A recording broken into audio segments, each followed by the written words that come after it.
Howdy Beans, and welcome back to another romantic episode of the Howdy Beans podcast. I'm your host, Luke the Elder Bean. Hope you're doing well. Hope you're all good. As per usual, you join me today on Valentine's Day as I decide to talk about a movie that is very underrated, underappreciated, but it's absolutely brilliant and is a short story, well, originally a short story from 1955, I believe, from Philip K. Dick called The Adjustment Team. So today we're going to be talking about The Adjustment Bureau from 2011. But before we get into all of that and more, I want to do a bit of housekeeping because I like to keep myself nice and clean. So make sure that you follow me on Twitter at howdybeans_pod. If you listen to this on YouTube, don't forget to like, comment, and subscribe. Same if you're listening on Spotify, don't forget to follow the podcast on Spotify and leave a 5-star rating if you haven't done already. Also, you can add me on TikTok and Instagram now. So just type in the Howdy Beans podcast on either of those platforms and you'll find me there. So as I said, today we're going to be looking at the Adjustment Bureau. But before we get into all of that, happy Valentine's Day. As I said, I like to do a Valentine's Day special episode because I feel like there's a lot of sort of movies out there that deal with romance and stuff like that that don't really get the light of day. And I do quite like a rom-com. I am quite sappy. You know, I do kind of like to be all sad and teary, and I like watching sort of lovey-dovey sort of movies, which is funny because when it comes to books, I'm not actually a big fan of romance books, to tell you the truth. I tend to stay away from them because a lot of the stories in these romance books are very sort of, in my opinion, not very realistic, to be honest. So I tend to skip them, and it's the same with any sort of books. When there's a big romance, I feel like it's not really believable. I'm like, you know, but I do like a rom-com. I do like a romance movie, to be honest. I do like to get all mushy, but here at the podcast, as you all know, I like to do things different. I don't just want to look at what everybody else is doing, or sort of the obvious route when you look at certain topics of the year. I like to look at things that nobody else is talking about, something that's different. Like I did last year, I did the movie About Time, which is a romance movie, but it deals with time travel. So it's a very science fiction sort of romance movie. And it's an absolutely beautiful and wonderful film. I got really emotional. If you haven't heard my review of It's About Time, please do go back and check that out because you'll have a nice double bill then for Valentine's for yourself. And it's the same with today with the Adjustment Bureau. This movie, for anybody that doesn't know, it's a science fiction short story that was written by Philip K. Dick, as I mentioned. It wasn't really initialized as a sort of fantasy story, but well, not fantasy. I mean, like a romance story. But with this version of the story in the movie, it is a sort of romance movie. It deals with destiny. It deals with it's like star-crossed lovers, people that were meant to be together, but the Adjustment Bureau and the people who are sort of in control of things. The idea of free will, that you don't have control of your own life. Everything is pre-planned, sort of destined, and that you know, you might meant to be with somebody, you might fall in love with somebody, but you'd actually never get a chance to be with them or get with them because life, the universe, or whatever you want to call it, or the Adjustment Bureau has other plans for you, that you are meant to go in this direction and they're meant to go in that direction. And again, if you haven't seen this movie, don't worry, I'll get into explaining it all a bit later on. But just rest assured, it's a very odd science fiction sort of film, but it's brilliant, it's underappreciated, and I just wanted to talk about it for Valentine's Day because I never knew when I'd get around to talking about it again, and today just felt like the right day. So sit back and enjoy this movie. So let's talk about my memories of this film. Admittedly, despite all of what I've just said and being very positive about it, I can only recall ever watching this movie once, which I know you can say, hold on, Luke, how is it that you've only seen this movie once, but you could speak of it so highly and so sort of say it's brilliant and all that jazz? Well, that's a good question, and I'll try my best to answer it. The sort of the long and short of it is the fact of sometimes certain movies, you'd only need to watch them once to kind of fully, like for them to really have an effect on you, for them to watch it and go, yeah, that's brilliant. Like for example, movies like The Joker with Joaquin Phoenix. I've only ever seen that movie once, and for many reasons, because it generally creeps me out. But I saw it once. I bought it on DVD. I was like, that's brilliant. That's fantastic. That is masterclass. That was perfect as a Joker sort of story. I don't need to watch it again. Maybe I will in the future, but I don't feel the need to watch it. But it's that good. I just know how good it is. And there are other films like that. With The Adjustment Bureau, it's one of those movies where I watched it once. It blew me away after seeing it being advertised, seeing the trailer for it, seeing everything about it when it came, and just being absolutely fascinated by the premise, watching the movie, loving it. And then once I saw it, it was like it disappeared. It was like it was like a movie that existed for a short period of time and then went out. Like it was never really shown on TV again. And when it was very late at night for some unknown reason, or at random times. And then recently, and I mean like very recently, as of sort of like this year, I saw the movie being advertised on Channel 4 here in the UK. And I was just like, wow, what great timing. Because at the time of I saw it, I was like, I'm trying to figure out things for Valentine's Day. I'm trying to think of what to talk about. What do I want my Valentine's Day sort of episode to be? And then I saw the trailer for this, and I was reminded the story, reminded of the sort of star-crossed lovers, free will and all that. And I was like, bingo. That's it. And then I saw that it was free to watch on Channel 4 sort of streaming platform. And I was just like, yeah, that's it. That's the movie I want to watch. But yeah, so this movie's always sort of had me in its pocket. This movie's always sort of lured me in. It's always had my interest. It's a movie that I've always had on my mind, in the back of my head. It's always a film that I've always really just thought of.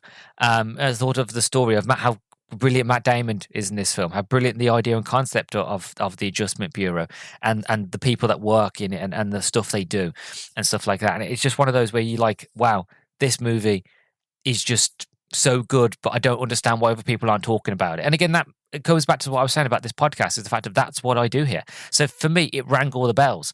I was just like, oh my God, I haven't seen that movie in ages. Hold on a second. I haven't seen that movie in ages. Why haven't I seen that movie in ages? Why has nobody talked about this movie? Why do I see nobody talk about this movie? And again, it started up the chain reaction of, like, that's it, I'm doing it for sort of Valentine's Day. So that kind of leads us to where we are today.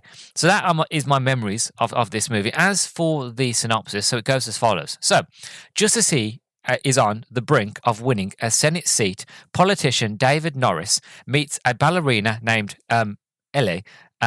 Though David is instantly smitten, mysterious men conspire to keep him away from the beautiful dancer. David learns that he is facing the powerful agents of fate itself and glimpsing the future laid out for him. Must much either accept a predetermined path that does not include Elsie, or else defy fate to be with her. So, as I mentioned, this is a story that deals with fate. This is a story that deals with the fact of, he meets a girl, Elsie, not Ellis or whatever I said earlier. He meets a girl called Elsie. He basically is smitten by her. He falls in love with her. It's love at first sight, very romantic sort of thing. And he wants to be with her. But every time he sees her, these mysterious men of fate, these Adjustment Bureau, come in and steer him in a different path and kind of make him forget and be like, oh, no, don't look behind the curtain. Look at the jewels, and the jewels being Senate seat and potential, being able to change the world, being a politician and possibly being president of the United States. You know what I mean? But every time he goes in that direction, he keeps crossing paths with this girl. She keeps appearing in his life, and she doesn't. And again, not to give anything away, but she doesn't plan to do that. She's not out there to kind of get David or anything like that. She just kind of keeps appearing in his life, and she keeps appearing in her life and all that. So they keep crossing paths, but each time they're pushed away from each other. It's very romantic, and again, it's brilliant sort of sci-fi. And it gets just one of the things of like, how is it that nobody talks about this movie? As for the cast, so we have Matt Damon as David Norris, Emily Blunt as Elsie, Lisa Thornton as Suburban Mom, Florence Cashner as Suburban Mom, Michael Kelly as Charlie Taylor, Phyllis McBride as Suburban Neighbor, Chuck Sauerbo as Chuck Sauerbo, John Stewart as John Stewart, Michael Bloomberg as Mayor Michael R. Bloomberg, R.K. Conrad as political consultant. Anthony Mackie is in this movie as well as Harry Mitchell, and Lauren Hodgins as Robin Campaign Ad. So that is your cast. As for the production, so there's actually not any real production on this movie, which is a real surprise, to be honest, because you think a movie like this that was done by Philip K. Dick, and Philip K. Dick his movies has been made, like iRobot, like Blade Runner, his stories have been adapted and are widely loved and sort of talked about. I know this is based off a short story of his, but you would think because it's Philip K. Dick, there would be a lot in the production of this movie, but there isn't really. For example, I managed to find a few things like when talking about the writing. In early drafts of the script, the character of Norris was changed from a real estate salesman, as in Philip K. Dick's short story, to an up-and-coming US congressman.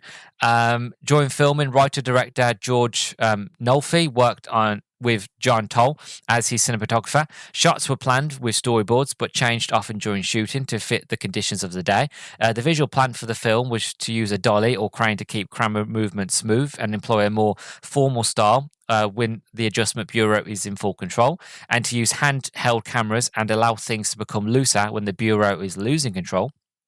And I've also got one about the original ending, but I don't want to mention that because I don't want to potentially ruin anything. So I might just leave that bit till the till the end of the actual review itself. But I did want to talk a little bit about the adjustment team, which is the name of the short story, which I think was done in actually 1954, not 1955. So there was a sort of critical commentary about this book at the time. So Richard Mullen, the founder of the journal Science Fiction Studies, described the story as Dick's first tentative try at Frederick Pohl's Tunnel Under the World theme, in which it is imagined that mundane existence is totally a product of unseen manipulators. However, Mullen may have inadvertently reversed the relationship, considering that Dick published his story first in September 1954, followed by Pohl's in January 1955. In Philip K. Dick's and Philosophy, one critic saw the story as underscoring Dick's lifelong artistic concerns with ethics, existentialism, and philosophy, saying that the story and the film loosely based on it were ultimately about how to live, which I completely agree. The Adjustment Team is a 1954 science fiction novella by American writer Philip K. Dick. It was first published in Orbit Science Fiction, September to October 1954, with illustrations by Faragasso. It was later reprinted in The Sands of Mars and Other Stories in 1958. The Book of Philip K. Dick in 1973. The Turning Wheel and Other Stories in United Kingdom in 1977. The Collected Stories of Philip K. Dick in 1987. And I think most recently, in the early work of Philip K. Dick, Volume 1, The Variable Man and Other Stories in 2009, and of course the movie. So it's kind of elusive. As I said, this story is very elusive. Like I said, I struggled to find any production notes on it. I struggled to find anything really about the short story itself, only its origins. So yeah, it's a very odd one, and I don't know why it's so elusive. I like to think to myself in a very crazy way, it's elusive for a reason, because in the story, you've got the main character is David. He's trying to do his life, do his political career, but he keeps meeting Emily Blunt's character. She keeps appearing. But every time he tries to sort of talk to her and have fun, she sort of, for some reason unknown to him, which he later finds out, she keeps evading him. She keeps disappearing out of his life, even though he really wants her. And I think it's the same with this movie for me, is the fact if I keep discovering this movie, finding it, but then it's very elusive. It's like it's like playing hard to get. It's like I'm struggling to find anything about it. I'm struggling to find anywhere to watch it. And I'm lucky quite recently that here in the UK, there is a free place that I can find and watch this movie, because it's not a film you find in the wild. I go to a lot of charity shops, a lot of thrift stores, a lot of places like CEX, stuff like that. You don't really see this movie out in the wild. It's kind of hard to find. It kind of reminds me of my search for Inkheart. When I was looking for the Inkheart novel, I spent years and years and years going through charity shops and bookstores trying to find that book, and I finally found it. Took me years, and it was worth it, don't get me wrong, because the book and the series is incredible. But it reminds me of that. So I just find it sort of ironic that this movie that is based on very like free will, elusiveness, trying to sort of have one path in your life and trying to go another way, and then me trying to find this movie again and talk about it, but it's always been in my back of my mind as if I was always meant to talk about it, always meant to watch it, but it always evades me. So, ironically, coincidentally, whatever you want to call it, fate, I don't know, but it just seems to be working in that way, in that favor for me at the moment. But anyway, I've talked long enough. I'm going to go off and watch this amazing movie before it eludes me again and completely disappears off Channel 4's streaming platform. And then when we come back, I'll give you my first impressions. We'll talk about the story. We'll talk about some other things. And then we'll give you my overall thoughts, maybe some trivia if I can find it, if it's not being elusive. And then we'll wrap things up nicely. So have an absolute wonderful rest of your Valentine's Day. Go and watch this movie if with yourself or with your date or whatever it is you're doing today. And then once you're done, we'll come back and then we'll talk about this wonderful movie. So I'll see you all in a second.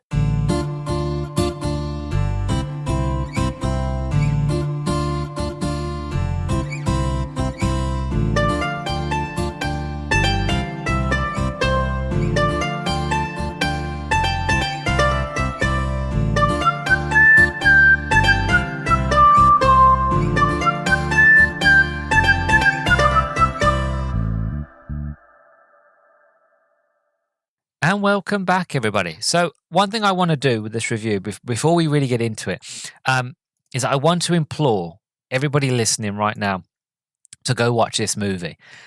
Generally, go watch it. Not just for the movie itself, because I'm doing a review on it, but generally go watch the film, because this is one of the movies that when you watch it, by the end of it, you're left with questions. You're left with that sense of feeling of what is life, what is the grand plan for me, for everything as well, free will, this whole idea of what is chance and what is fate, and what is meant to be and what's not meant to be. And that the movie is so clever and so well done, and it's so quick. Like, this movie's about an hour and 35 minutes, but the pace is so quickly, the acting and the performances are so brilliant by Emily Blunt and Matt Damon that you just get lost in this idea behind the Adjustment Bureau, about these people that are constantly making adjustments in life so that the planet can be put on a better trajectory for all of human life. And the movie goes into the idea of free will. What is free will? And that we gave you free will.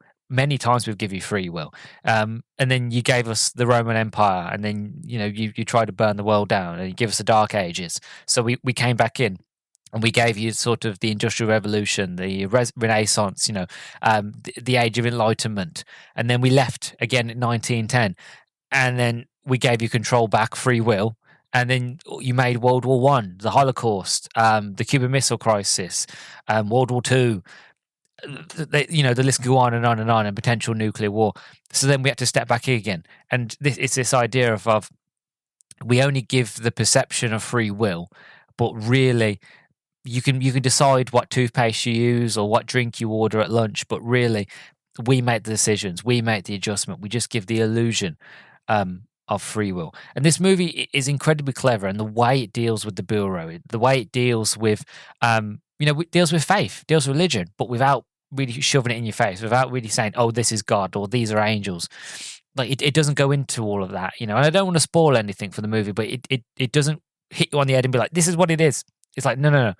We're going to give you an idea, we're going to give you a concept, and we're going to give you the free will to make up your own mind as to what the Adjustment Bureau is, and to why it is, and who the chairman is, and the idea and concept behind life and free will and the choices that you make. And I love that. And like I said, it's one of them sort of ideas and concepts that you can tell that it was made by a master, and then when you realize it's Philip K. Dick, you're like, no, I get it. It's somebody with a mind like his. It makes sense, and then you take that sort of idea and concept, and then you put a romance angle in it as well that just works. Where you get two actors like Emily Blunt and Matt Damon that have such chemistry that you instantly, as soon as you see them on screen, you instantly believe that, yeah, they're lovers. Like, so much to say that if Emily Blunt wasn't married to John Krasinski, you would watch this movie and think they're not portraying lovers that people are meant to be together. Like, generally, it feels like there is a real chemistry there that you would think that off camera they were married in real life. The chemistry is so strong that the instant they meet each other, the way they lock eyes, the way they talk, the way that Matt Damon is doing, have his Matt Damon-isms that we all know what they are if you've seen Matt Damon in any movie. But here, they work, and the way Emily Blunt is, and the way that she carries herself, and the way that David, Matt Damon's character, and Elise, Emily Blunt's character, the way they talk to each other, you instantly believe of they're meant to be together. That this is the plan. And then again, not to give anything away, but as the story goes on, you realise that they keep meeting each other, but because they keep meeting each other, they're going off their set plan, that the Adjustment Bureau has to step in and pull them apart, and has to do little ripples and little judgments, but they can't sort of manipulate too much, because if they create too many ripples, that affects too many people's lives to a point where it makes a butterfly effect, and then they can't control everything. And I think that's absolutely fascinating. So they're working hard to put Nick back onto sort of his trajectory. And again, I really don't want to give anything away of this film, because I feel like it's generally clever, and the way it reveals things to you, the way it tells you certain things, and when it reveals them. If you've never seen this movie before, it's very clever. And even me, that I've seen it, even though it has been a long time since I've seen it, but even though I've seen this movie before, I'm still got that shock of, oh God, yeah, no, that's brilliant. That's really, really clever. And I can actually probably enjoy the movie a lot more than I did the first time I watched it, because I know the sort of the reveals, but it's done so well that I can appreciate them a lot more. Oh my God, yeah, that's a brilliant reveal, or how they explain this and how they do that. But to talk about the story a little bit, without giving away. So you've got Matt Damon's character, David Morris, and he's on a path, he's on a trajectory to become this Senate, to join the Senate, but potentially he could go as far as being president of the United States. And the way it's portrayed in the movie, that when you become president of the United States, that David will pull it a new golden age, like he will make the world better. That that's his plan, that the chairman above has decided that this is the trajectory that David's life is going to go. So he's getting the most attention from the Bureau to make sure that no matter what happens in life, no matter what life and chance, they don't have chance and fate are different things, but the chairman and the Bureau have no control over chance and fate. Things just happen. And they even explain in the movie, like, there's like 8 billion people on this planet. We can't monitor everybody every day, but there are certain people that we watch to make sure that they follow the path, so that they can make the right choices to make the world a better place. And the whole idea behind it is just making the world a better place, making lives better for everybody. But sometimes they have to intervene and certain things here and there. And anyway, so David, he's meant to be on this path to be, president, to change the world. But he meets a woman named Elise, Emily Blunt. And like I said, instantly, they have chemistry. Instantly, you believe that they're meant to be together forever, that they are the sort of Adam and Eve, that they are destined, no matter what, to be together. And when they meet, David, he doesn't see her again. And then he loses his run at being sort of joined the Senate, but he never gives up. Like, he's still the politician, and then he meets her again on the bus, and straight away it's like, oh my God, hi, and they're laughing, they're joking, and Matt Damon's being Matt Damon, but in the same way, like, you can just tell, like, look, there is a chemistry there between them, and that they are meant to be together, and you start to see the romance. You believe, like, I can see the romantic sort of arc to this story of where it's going. The problem is the fact of, even though what we see in the story, that's not what was meant to happen. David wasn't meant to meet Elise that day. David was meant to leave his office, walk through the park, spill his coffee on his shirt, go back to his apartment, change his shirt, be 10 minutes late for work, and that was going to lead a new path for him, so that he could sort of get back on sort of the political train, change the world, and then be back on the direction of saving the world and making things better. Because before he met Elise, chance happened that somebody came over some exposing sort of images that when he was in college, and sort of exposed them, leaked them, and he lost everything. But he never gave up. And so this little nudge, this little adjustment by the Adjustment Bureau was going to change those effects, was going to push them back, but put him back on the path to greatness, really. So they're always trying to have their hands in the pie, trying to get their way to make David's life proper. But he meets her on that never happens. He never spills coffee on his shirt. He gets on the bus. He meets Elise, has a fantastic time with her. She gives him her number. He gets into work and he doesn't realize it because he's on cloud nine. He's just met the love of his life again for a second time. This is fate. He in his mind, he's destined to be with her, and she him as well. And again, who wouldn't be like that? Like I know in my situation, if I was to meet somebody and we have a fantastic time and not see them again for a while, but then to by chance meet them again, and that spark to still be there and that flame to still be there, and to get her number and all that, you would believe it. I would. You 100% believe that fate is real, that we are destined to be together, and that you'd be on cloud nine no matter what faced you that day. It didn't matter. You've got their number on your phone or written down, and you're going to phone them or message them or whatever as soon as you can, as soon as you're free. That's the first thing you're going to do. So he goes into office cloud nine. He doesn't notice. It's not until he gets into his office that he sees his friend. He's got loads of men around him in suits and masks. He's having his brain scanned and all that, and being changed. They notice he's not meant to be there, because again, he's not meant to be there until much, like he's meant to be like 10 minutes late. So like again, they hadn't judged for him to be there, so they end up chasing him around. He's freaking out. He realizes, oh god, everybody in the building's frozen, and they finally manage to sort of grab him, and he freaks out, and they're trying to figure out what do we do with him. Like we can't change his mind. We can't sort of, because they have this thing where it's like adjustment, where they kind of change your. There's two different. There's one where they basically lobotomize you completely, and there's another one where they just do a small adjustment, and it doesn't change personality or emotions. It just changes your reasoning skills, or how you reason, sort of thing. But they don't want to do that, because that could change the outcome of the overall master plan of him becoming president. So they're like, what do we do? And then they basically realize, like, what we can do is, about 45 years ago, there was a tourist who basically made the same sort of mistake, who saw something that he shouldn't have saw. And how they dealt with that back then was just to reason with him, to sit him down and to tell him everything about who they are, what they're doing, and why. So they decide to do that with David. So they sit him down, they explain, with the Adjustment Bureau, we have sort of control over certain things. We give people little bits of nudge, we give people little things like that, so that in life they can make the decisions that they're meant to make. Like, not everybody gets this special treatment, but we try to make sure that those certain people are on the trajectory that they're meant to be, for the best outcome of mankind and the planet.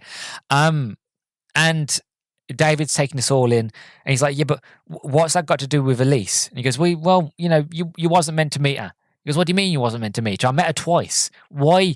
You're saying you've got control of everything, but you threw her at me twice. That's saying something. And then a little bit later in the movie, he realizes that they don't know as to why he keeps meeting her. They keep pulling them apart. They keep doing things to make sure they never meet, but they keep meeting. They constantly keep meeting each other. But again, you find that out later in the movie.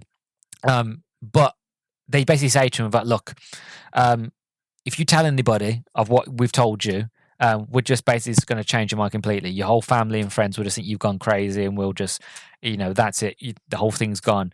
He even tries to scare him, say, like, I can read your mind and all that. He can't, and you've learned later, like, they don't read minds, and stuff like that. And it's so well done that 3 years go by where, like, David, he's looking for this girl. Like, they told him no. They even take the card with the number on it and they burn it in front of him. And they're like, no, stay away from her. Stay on the path. We're going to be watching you.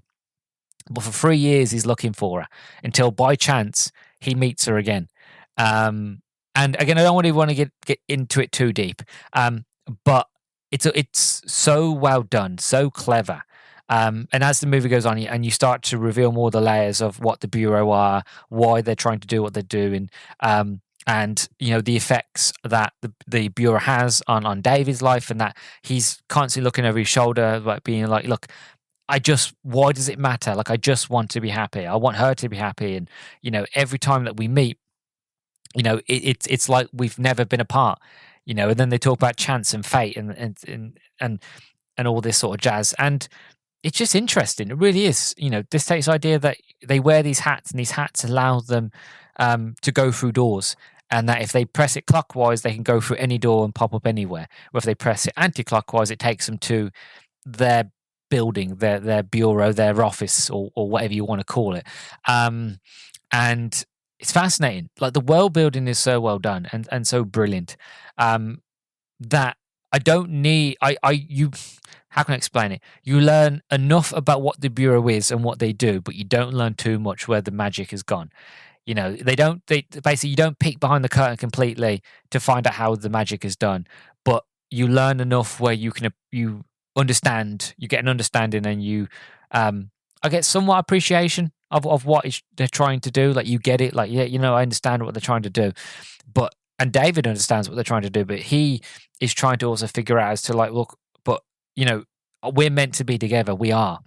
Fate has put us together multiple times, and each time you're trying to pull us apart. Why? And that's when he realizes that they even don't know why. They just, they're like, it's like they're on autopilot. It's like they're just told to put him back on the path. They don't know as to why, so they're trying to do everything they can. And like I said, I'm not going to go any further with the story because I don't want to give anything away. But it's a wonderful story, and I think as I was watching it, I'm sitting there thinking, oh God, was this the right choice for like a Valentine's Day film? But the chemistry between Matt Damon and Emily Blunt, their two characters, instantly sells it for me, because it's at the end of the day, it's that idea and beautiful, lovely concept of finding the one. When you, like, people say, like, how would you know when you've met that person? And people always say the same thing. You just know.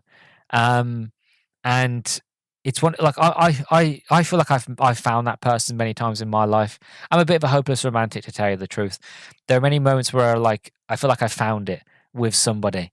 That it's more than just lust, because when you meet somebody, a lot of people get sort of confused with this idea of love and lust. Because when you first meet everybody, you get like the fairy tale sort of Prince Charming and Cinderella sort of situation, where you first meet, it's everything is sunshine and rainbows, nothing is a problem. You're in the fantasy stage, everything is perfect. You finally you're in euphoria, and that's when things start to settle in, and you get to know each other a lot more, and then you kind of like, you're in the Goldilocks zone. It's not until you get to know each other that you really then decide. You're in the weeds. You're deciding of, is this something I want to carry on? Is this somebody that I want to spend the rest of my life with? Are they the one? Are they not the one? Is it working? Is it not working? Blah, blah, blah. And I feel like in my life, like many times where I've sat there and I've gone, is it love or is it lust? Are they the one, or are they not the one? And it's a difficult one. Like, there are many times where people have said to me, Luke, have you ever been in love? And I'm not sure, to be honest. But this is the thing, like, if you've been in love, if you've met the one, so I guess my answer is I'm not sure, because I don't feel like I ever have met the one. There are times, it might sound a bit sort of sad, but there are times where I feel like my one did exist, but they must have died, that we missed each other. They were born way before I was born, or they haven't been born yet, or I'm not meant to meet them in this life. I don't know. But there are times where it feels like, yeah, my one is not here yet. I'm too early or I'm too late for her. But that's fine. You know what I mean? Again, it's this idea of, this is the plan for me. This is the plan that I'm set on. But I don't know this. But when you meet somebody, you just know. You just know that they're the one for me. That's the one I'm meant to be with for the rest of my life. And that's the thing that David goes off in this movie, is like, he knows. As soon as he met her, he knows. He can't stop thinking about her. She can't stop thinking about him. There's a moment in the story, which is not to give anything away, but there's a moment in the story where she's meant to get married, but she doesn't. She can't, because she can't stop thinking of David. She can't stop thinking about him. She's on her mind constantly, and she's on his mind. He's on her mind, or whatever. Or what, you know what I mean? The point is they're both thinking about each other all the time. And that strongness, it keeps pulling them together. And there's more that I want to say, but I can't, because I don't want to give anything away in the story. But it's very powerful. It's very strong. And it's lovely. And I feel like this is a film that you could watch on Valentine's Day. You can watch with your partner, your girlfriend or boyfriend or husband or wife. It's a movie that you can watch with them. and it's not your sort of standard sort of romance sort of movie like the science. You've got the scientific sort of science fiction twist with the romance entwined as well. And it's very well done and it's very clever. So obviously, I highly recommend it. But my overall thoughts is, this Valentine's Day, give this one a go. Give it a watch. Give it a try if you've never seen it before. Currently, as I'm watching it, it's on Channel 4 here in the UK, but I think it's not going to be on there anytime soon because I'm sure I said it's got about 10 or 9 days left. And I'm currently watching this on the 31st of January. So this potentially by the time this review comes out, it's not on there. But seek this one out if you can. Seek it out, get it on DVD, get your physical media, because obviously physical media is really important. Or if you can find it on streaming, or you can rent it on on Amazon Video or whatever, do it. And sit down and just give it a watch. It's so brilliant, and it's one of them films where you kind of sit there and you think, why isn't this talked about more? Anthony Mackie plays Harry. He plays one of the Adjustment Bureau officers, and he's so well good in it. This is like a performance from him that's really good. But again, you just see how talented he is. But again, it isn't talked about. It isn't talked about how good Matt Damon is in this movie, or Emily Blunt. The movie itself not talked about. Like I said, Anthony Mackie as Harry, he's not talked about enough. And everybody in this movie is so well done that every performance is instantly captivating. It's believable. And I'm just in shock of not just the concept of this movie, but also the fact of nobody's talking about it.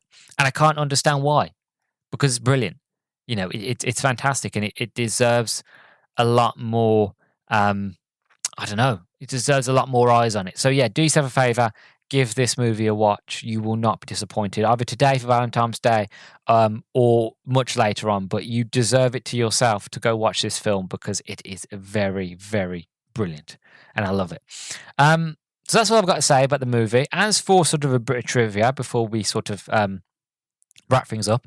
So according to Emily Blunt, filming at the Statue of Liberty was frequently interrupted by onlookers yelling out Matt Damon in imitation of the puppet from Team America World Police, Matt Damon. Yeah. Then you've got sort of the phone number given to Matt Damon by Emily Blunt in the movie. 212-664-7665 is owned by Universal Studios and has appeared in other films distributed by the company. Definitely Maybe, 2008, Scott Pilgrim vs. the World, 2010, and Munich in 2005. In an effort to avoid the much overused 545 prefix, if called, it will ring indefinitely. As of the 10th of the 1st, 2022, the number is out of service. Well, that's brilliant. That's a cool bit of trivia that I didn't realize. Because, again, this is something that I learned about a year or two ago, maybe a bit longer. Whenever you watch movies and they say, can I have a phone number? And he goes, yeah, sure. It's 555-240127 or something like that, right? The reason that is because you will get somebody who'll watch the movie and go, that's Sylvester Stallone's number. If I phone it, I can talk to Rambo. So they'll phone it and go, oh God, hello, is this Rambo? This is why they use the fake numbers, because people will try to phone them. So they always use 555 because that's just the standard of pretext. Because 555, I think 555 doesn't exist. So you phone 555 and you won't get anywhere. So if you ever watch a movie, it will always start with 555, and then it will be a random sort of collection of numbers. So that's cool that sort of Universal had their own prefix of numbers. Instead of 555, it was 212-664-7665. So I think that's kind of cool. That's brilliant.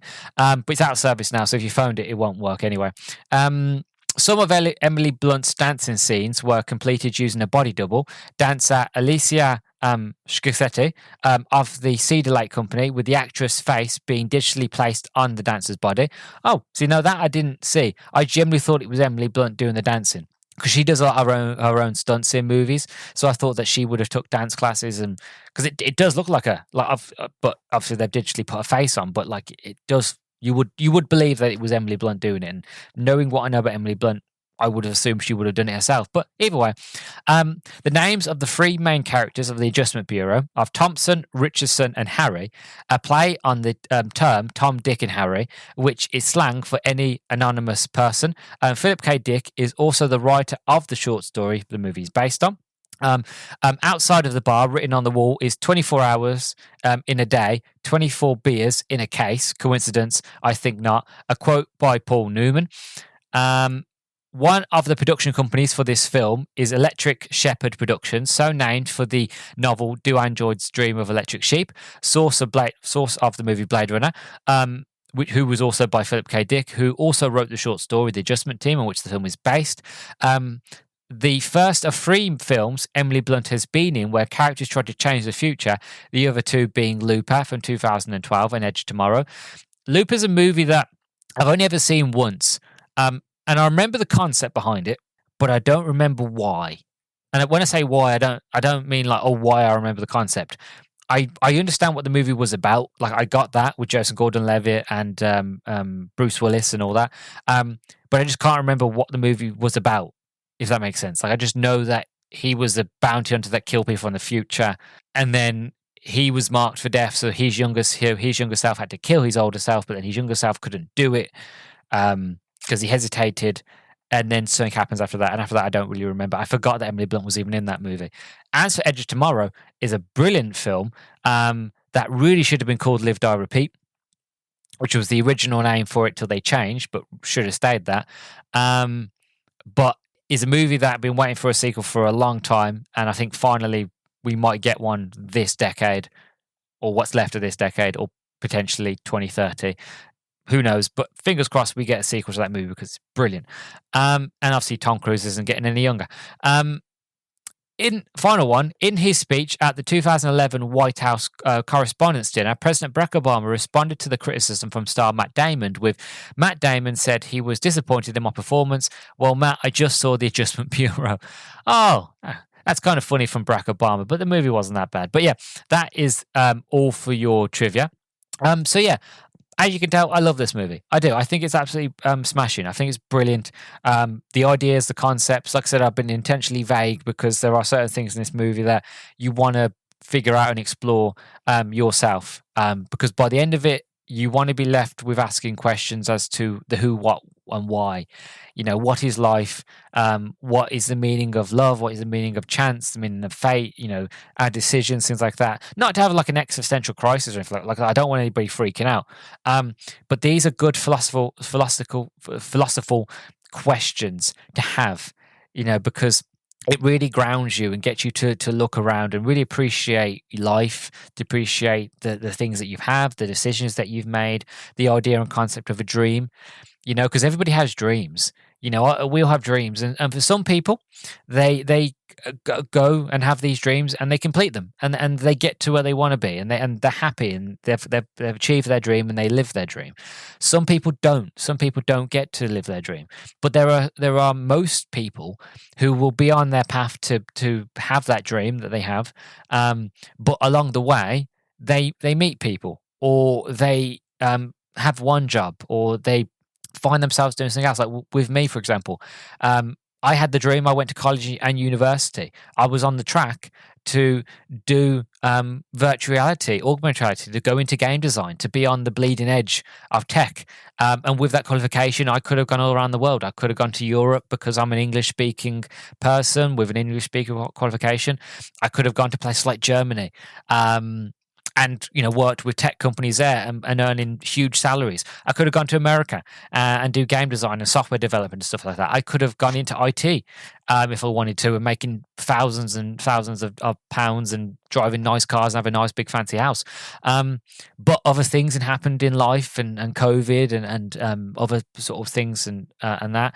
And I didn't. And in the end, I ended up going in a different direction. And the path that I'm on now, I always say to people whenever they ask me, like they will say, did you ever plan to be where you are? And I always say, no, I never planned to get to this point. And if you had told me back when I was at college and uni that this is where I'd end up, I wouldn't believe you. I'd tell you that was stupid and to go away. But now where I am now and living it, I'm as happy as can be. I'm happier now with the job that I do and with the life that I have than the life that I could have had. Even though I didn't have it, I didn't experience it, I feel like I would be happy. I'm happier now than I would have been. So even though I didn't achieve my dream, that dream isn't over because I've got a new dream. I've got a new path. I've got a new direction in my life, and things are going better, and I'm happier, and I love my life, at the moment. And again, it led me to do the podcast. Who knows? If I'd gone that direction, I probably would have never done the podcast, and I wouldn't be here today, 5 years in, doing what I'm doing. You know what I mean? So we all have dreams, and dreams change, and you go to sleep and you never have the same dream twice. Sometimes you do, but it's not a common thing. So why should it be a bad thing that dreams don't get achieved? If you're happy where you are, if you've met the love of your life, or things pop up and things happen, then that's the way it is, and that's fine. I don't know. It's very subjective, but these are the questions that are really important to think about. That when you watch this movie, by the end of it, you think of these questions. You think about, the choices. You think of life. You think of the beauty of it. You as a nice thing to wrap things up, as I did when I talked last year about time, where that movie, the whole idea of that movie is to stop, to look around, to smell the roses, to really appreciate life, to what's going on around you. It's the same thing here with this movie, really. To kind of really stop, to look around, to appreciate your life, to appreciate, the things that you have. That if you succeeded at your dream, or if you're on that path for your dream, or if you didn't and you went in a new direction, don't see it as a negative. See it as a positive. See the fact of, look, I'm on the path of a new dream. Every negative, turns a positive. Every action has an equal and opposite reaction. So that something might happen and you might get a negative reaction. So you might not have got that job, or you never would have got on the direction that you wanted to for that dream or that goal. But it has a reaction. So you had that negative, there's a positive reaction that's waiting for you, or has already come to you. So there's always something waiting. There's always another door. This idea of that, when somebody closes a door in your face, God just wants you to walk down the hall, because there's more doors. So you've just got to walk down that hall and find a new door to open, and that will give you a new direction. Just because one door closes doesn't mean another one doesn't open. So I think that's what I want to leave it on at the end of the day, is how brilliant this movie is, how underrated it is. And I just want you to watch it, because I want people to watch it, experience it, to really embrace and love, appreciate love and life, and how beautiful things are, and how that just staying on that your path is a good thing. But if something comes along, like if you meet the love of your life, or make a change, and you feel like that would be the better change for you, make that change. But it has to be your decision. That's what I want to end with. It has to be your decision. Only you can make that decision. You've got free will. So yeah, I actually love this movie, and I do apologize for getting all sappy and spiritual there. But again, movies like this and stories and concepts, they just make you think of those sort of things, and you can't help not embellish and kind of just speak your heart, speak your mind of how these topics and ideas make you feel. So hope you liked it all. Hope you all enjoy it. And hopefully you all have a wonderful Valentine's Day, whether if you're with somebody today, or you got a date, or even if you don't. If you're like me and you haven't got a date and you're not doing it for Valentine's Day, that's fine too. Hopefully you have a lovely day. Know that I love you, and everybody else loves you, and you're cared about, and I'll always be here. My episodes always be here. So if you ever need somebody to listen to take your mind off of anything, by all means, you can listen to my episodes, and I'll always be around. So hopefully you have a wonderful day, and I'll see you all very soon for another one. And yeah, so thank you much for listening. I'm your host, Luke the Howdy Bean. Thank you for listening to the Howdy Beans podcast. Again, by all means, check out all the other episodes. Check out check me out on TikTok and Instagram at HowdyBeans_pod. Follow me on Twitter at HowdyBeans_pod. If you're listening on YouTube, don't forget to like, comment, and subscribe. Again, if you're listening on Spotify or Apple or anywhere else, don't forget to leave me a follow and to rate the podcast and leave a review and all that jazz. And yeah, so thank you much for listening, and I'll catch you all very soon in the next one. Bye-bye.